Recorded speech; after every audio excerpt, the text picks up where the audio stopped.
Assalamualaikum warahmatullahi wabarakatuh. Sebelumnya, perkenalkan nama saya Sulhan Rizky Saputra. Saya dari kelas 01 TPLE 009. Jadi di sini saya ditugaskan untuk membuat sebuah video mengapa saya menjawab UAS secara demikian dari matkul pengantar teknologi informasi. Oke, jadi sini sebenarnya ada 5 pertanyaan yang harus dijawab. Demikian saya sudah menjawabnya sebelumnya. Jadi di sini saya akan menjelaskan kenapa saya menjawab secara demikian. Untuk pertanyaan pertama, yaitu sistem operasi merupakan hal yang sangat penting dalam sebuah arsitektur komputer. Apa pendapat Anda tentang sistem operasi Linux yang digunakan pada sebuah server? Dan jelaskan tahapan penginstalannya. Saya menjawab demikian. Menurut pendapat saya, mengenai sistem operasi Linux yang digunakan untuk server sangatlah menguntungkan dari keamanan serta keberadaan pilihan distro Linux serta untuk ukuran yang dapat disesuaikan dengan kemampuan daripada server itu sendiri. Begitu. Kenapa saya menjawab demikian? Karena yang jelas dari Linux ini, dari keamanannya atau komunitas pengguna sesama Linux atau bermacam-macam Linux yang bisa digunakan serta ukuran yang dapat disesuaikan sudah jelas sangat menguntungkan.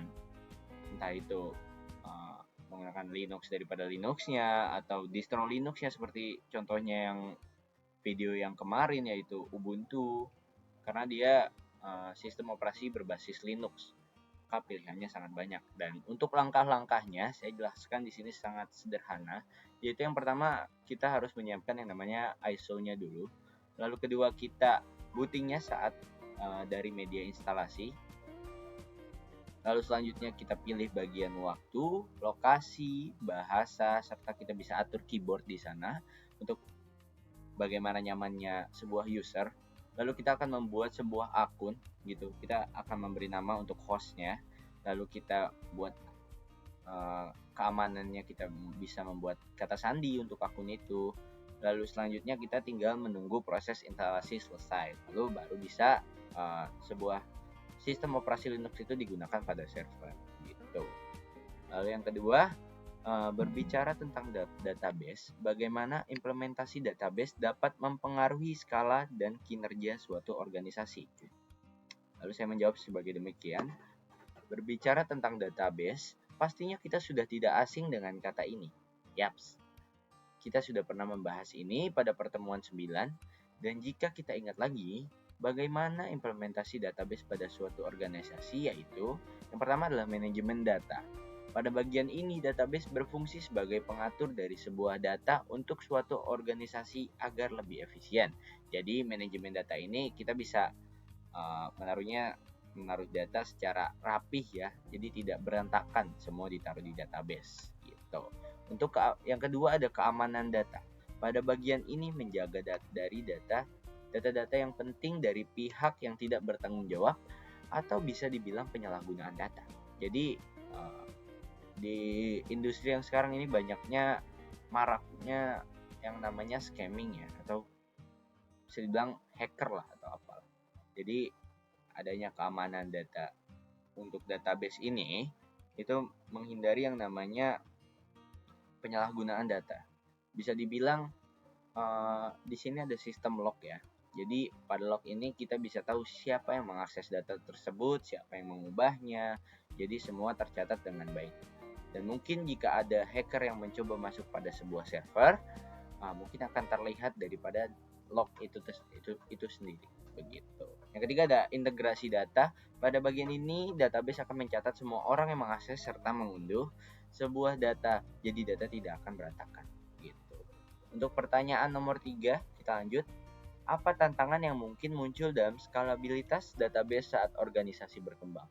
Di sini saya menjawab dengan mungkin tantangan yang sangat jelas dihadapi adalah skala volume pada database yang akan terus meningkat dan akan mengalami penumpukan data sehingga database akan mengalami penurunan kinerja. Jadi di sini kenapa saya bilang demikian? Karena pada perusahaan startup ini akan mengalami yang namanya perkembangan atau kemajuan daripada sebuah perusahaan itu sendiri. Mengapa demikian? Ya karena database-nya akan mengalami penumpukan. Jadi begitu.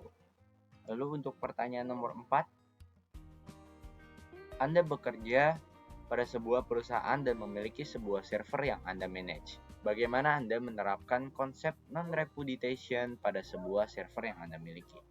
Oke, jadi sini saya menjawab dengan konsep ini lebih mengacu pada keamanan, yaitu semisal seorang mengambil data dari server atau mengirim data dari sebuah server, maka semuanya akan tercatat pada log.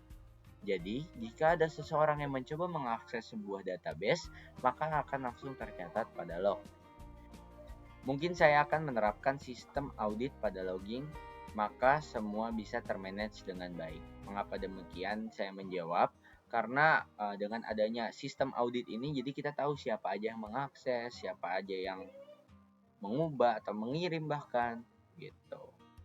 Untuk nomor 5, bagaimana menerapkan konsep 5.0 yang ideal jika Anda bekerja dalam sebuah perusahaan?